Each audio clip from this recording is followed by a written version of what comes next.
What's up, YouTube? My name is Bob Morrison. Welcome back to Nerdly. Today on Nerdly, I'm reviewing more pop figures. So first up, I got Pop Television, Stranger Things, number 922, Robin. This is Robin. I've waited a long time for this one. So the other ones you can get is 843, which is 11, 844, which is Flayed Billy, 845 is Joyce, 846 is Mike, 922 is Robin, and 923 is Alexi. Alexi's really hard to find. I haven't found him yet. Well, Robin was hard to find too. So I'm doing that one first. So I'm going to do it this way. I'm going to open the box and let's get started. So this is Robin. Robin comes with a stand. We all know how I feel about stands. You should always use them. This is what Robin looks like. She's in her Ahoy costume. And so in the show, Steve would have girls come to the Ahoy shop, and like they would like hit on him and stuff. And if he got the girls, then that would be a point for you rule. But if he didn't, that would be a point for you suck. And he got none, so he sucks. So that's Robin's sign that she had for a long time. You rule and you suck, which is really funny. And I love the character of Robin, and I also love what they did. So they have a part of her ear sticking out, which they've never really done for any pop before, and like it's just super cool. They even have her holding a marker, which is really neat. So yeah, I love the Robin character. The Robin character is awesome. Yeah.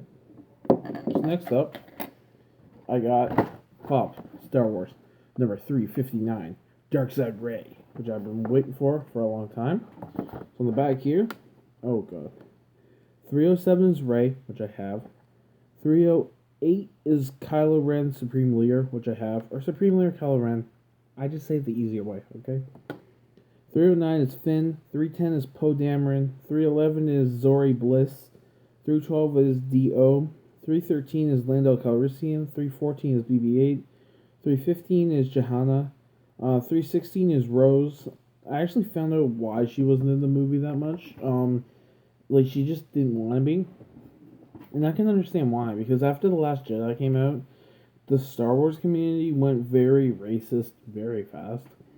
And they were blaming Daisy Ridley and the lady who plays Rose, and just, it was really ugly really fast. And they were blaming them for the writing or the directing or whatever. And I'm like, those are actresses, though. They have nothing to do with that.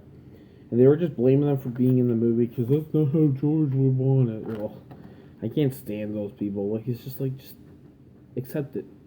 And George Lucas said that he wants to be in the movies more, but just, oh, I'm begging you. I have a heart. Don't do it. Don't get me wrong. George Lucas was amazing. He was, though. He got his hands on something we all know called CGI, and he just floored it, and it's so bad. So bad. So many ways. Oh my god. Like, Jar Jar Binks could have been a character in a costume, but instead they made him CGI all the way, and it's bad. It's so bad I can't accept it. No. Okay, anyways. So now then I got 306, which is Sith Trooper. 317 is First Order Jet Trooper. 318 is Sith Jet Trooper. Never seen any of these. 319 is Lieutenant Connix.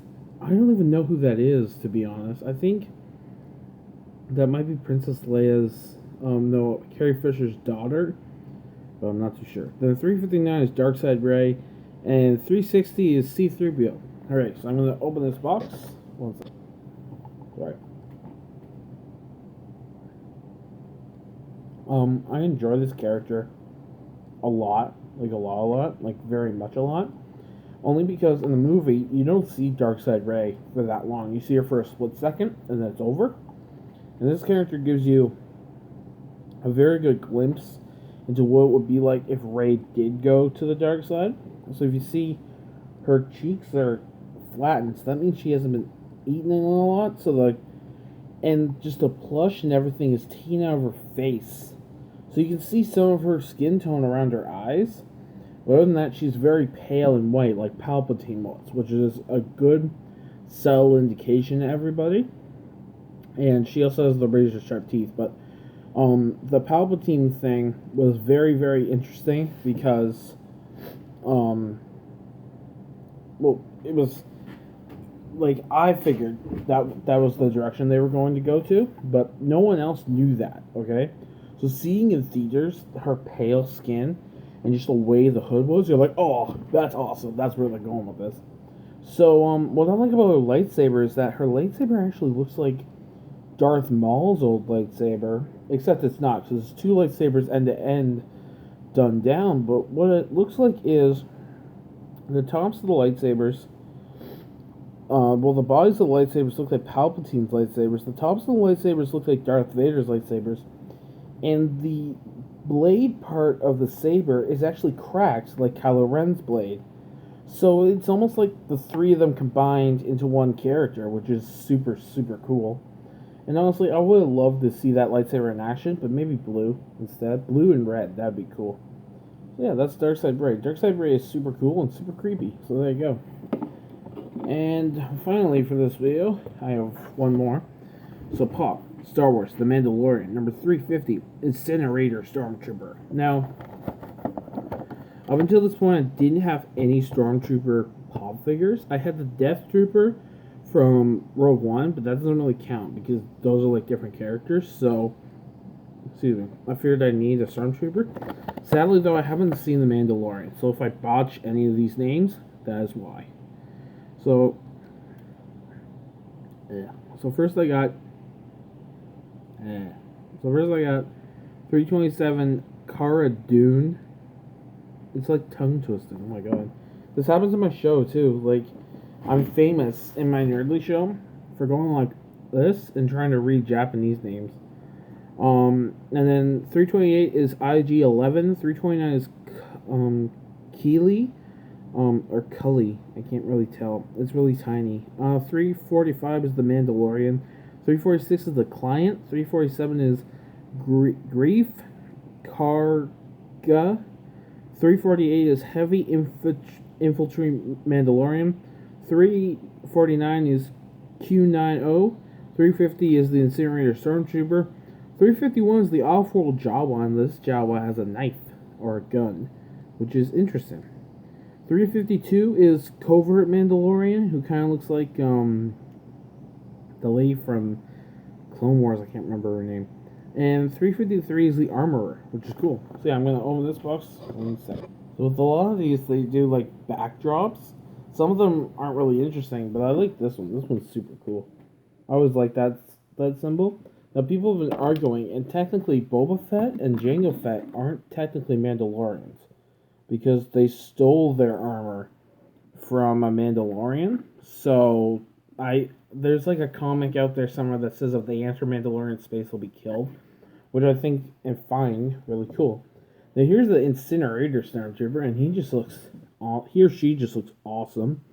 Now these guys, remember, these guys are after Return of the Jedi, so that means that these are just the splinters of the Empire trying to rebuild themselves. And of course they do. They become the First Order, but still. And it's so cool. Just the fire and everything, how it expands and comes out. And it doesn't even look like it was like just stapled in there. It looks like it's coming out, which is cool. Just this posture. You never really see these with Star Wars figures. Same with Darkside Rey. She's postured a different way. The Mandalorian is just like this. And another Stormtrooper figure I have is just holding his gun. Same with the Death Trooper or Darth Vader or whatever. They're just standing there. Well, these guys are postured a super cool way. And you can see the details on his backpack, which is super nice. You can see the fuel cells holding the fire. And you can see that there's a tiny Empire symbol right on his backpack. Here's the flames again. And just his helmet is a regular Stormtrooper helmet, but colored with the red stripe. So he's for the Incinerator unit, which is pretty cool. So yeah, I like this. I think it's really nicely done. And it's just flawless the way it comes together. So yeah, I think it's really cool. So yeah, that's it for this video. I hope you didn't mind my rant. I just had to speak about The Last Jedi for a minute. I don't mind that movie. I just didn't like the way fans reacted to that movie. I just felt like it was a bit over the touch. Same with Avengers Endgame fans. I'm one of those fans, but you know, it's just a bit over the touch. It's just a movie, you know. At the end of the day, it's just fun, fun for the theater, fun for the audience, and fun, interesting new characters. I think that's what they were going for. So yeah, I'll see you guys later. Bye.